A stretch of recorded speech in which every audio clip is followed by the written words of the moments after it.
Like you're like just like you're talking to us. Yeah. Go ahead. My name is First Class English, English. I am a U.S. Army recruiter out of Albuquerque, New Mexico. And I am Sergeant First Class Ingles, Ingles. And I am a 7-9 Roman recruiter. I'm a center leader at Park Meadows, Denver, with the Army. So, can you just tell us what is your definition of duty to your country? Which one again? Me? All right. So my definition is just serving and protecting our country, doing what we can to give back, making it possible for people to have their freedoms.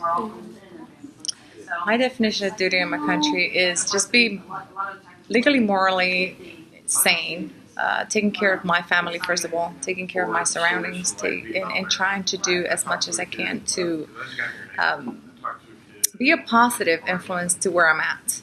And I think if everybody took care of their own little piece, the country would be a lot better. So if I take care of me and mine, I'm doing a service and a duty to our country.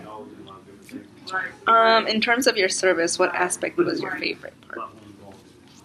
I think just traveling. I love to go as many places as I possibly can, especially being able to take my family. So my little girl has done so much more traveling than I did when I was a child. So to be able to share that experience with her and she's not limited, I think that's one of the best parts for me. For me, it was doing crazy things with crazy people and actually meeting people that was as crazy as I was in a positive way.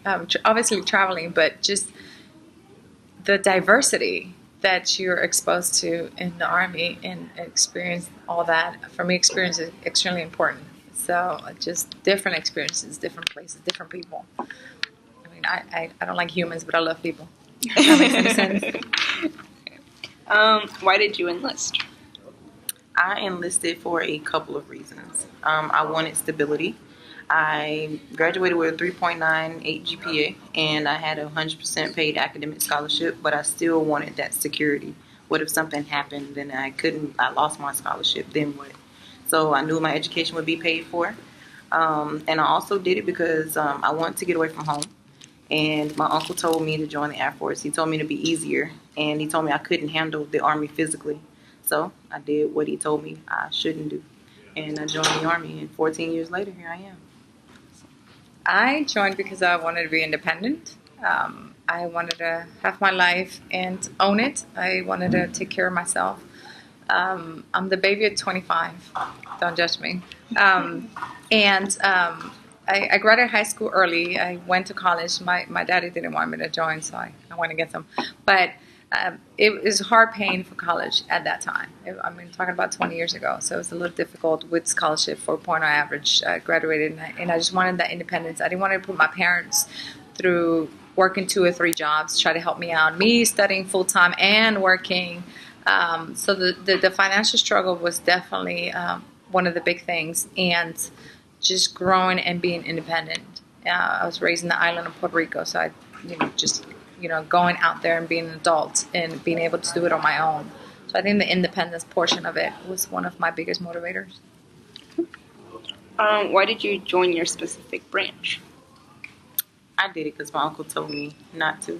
He told me I couldn't handle it, so I like a challenge. I actually started in the Marine Corps. So I joined the Marine Corps, and the reason I joined the Marine Corps is because I saw a recruiter and I said, sign me up. After 8 years, I transferred into the Army because I saw the opportunities that were there. So at that point, I actually made a conscious decision of looking into the branches, and I actually go and see what was available of it. So I made the decision, okay, let me transfer to the Army based on the military occupation specialties and opportunities they had.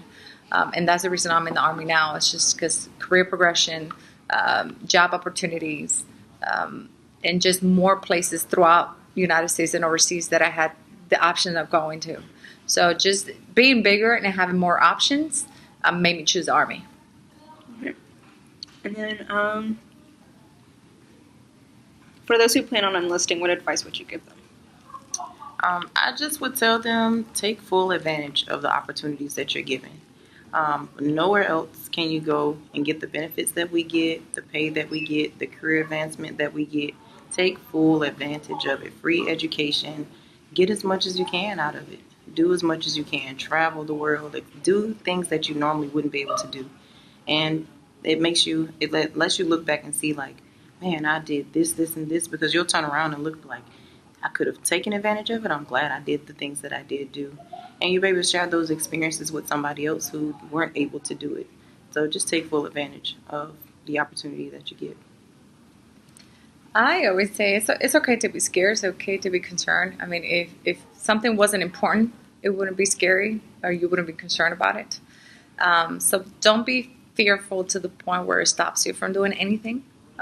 Take advantage, of course, and just go out there and do it.